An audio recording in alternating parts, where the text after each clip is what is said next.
Pozdrav svima, moje ime je Igor. U današnjoj epizodi ću vam pokazati kako da u Photoshopu dodajete flare.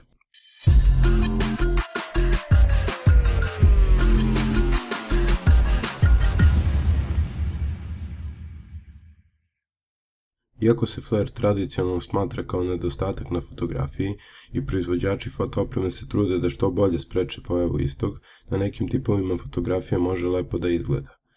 Ukoliko dodajemo flare na tradicionalan način preko Photoshopa, imat ćemo različite ograničenja.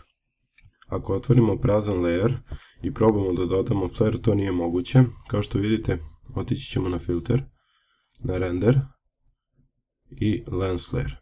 Kao što vidite, Photoshop nam ne dozvoljava ovu opciju. Ako to uradimo na punom layeru, možemo da dodamo lens flare, idemo na filter, render, lens flare, zatim možemo da pojačamo osvetljenje tog flare ili da smanjimo u zavisnosti od naših želja i kliknemo OK. Kao što vidite, pojavio nam se lens flare, ali imamo različite ograničenja. Ovaj flare ne možemo da pomeramo, ne možemo da smanjujemo, ne možemo da menjamo boju i tako dalje. Sad ću vam pokazati način kako da izbegnete ta ograničenja. Selektujte pun layer, idite na filter, render, lens flare. Isto uradite kao i malo, prepostavite flare da želite, pojačite osvetljenje ili smanjite i kliknite OK. Kada ste ovo uradili, kliknite Ctrl+Z ili Command Z ako koristite Mac. Na ovaj način poništili smo prethodnu akciju, iako to deluje veoma čudno, verujte mi i ovaj put.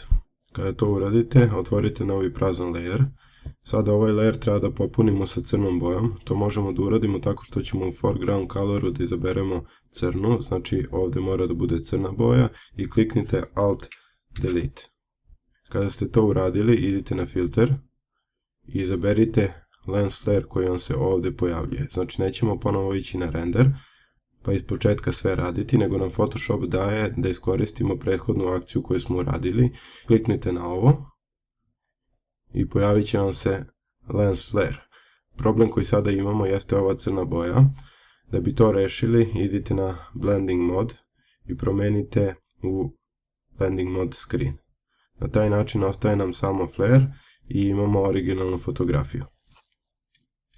Kada ste napravili flare na ovaj način, otvaraju vam se različite mogućnosti. Možete da kliknete na primjer Ctrl+T i na taj način da pomerate, smanjujete flare, da rotirate i tako dalje.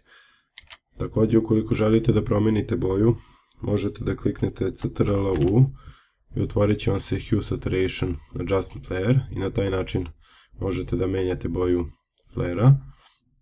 Ukoliko vam je flare previše agresivan i želite da ga blurujete, možete da odete na blur, Gaussian blur i da utičete samo na ovaj flare koji smo napravili.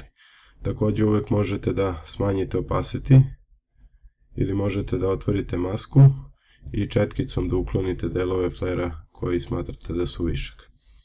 Prednost ovog načina koji sam vam pokazao jeste da sve ove promene koje ste videli utiču isključivo na flare. Promene koje smo pravili neće uticati na ostatak fotografije. Ako volite moje tutoriale, prijavite se na moj kanal. Ako volite fotografiju i obradu fotografije, pridružite se ProFlash Studio zajednici. Tamo možete da mi postavite više pitanja i da predložite tutoriale koje želite da vidite. Više informacija možete naći u opisu videa. Do sledećeg gledanja, pozdrav!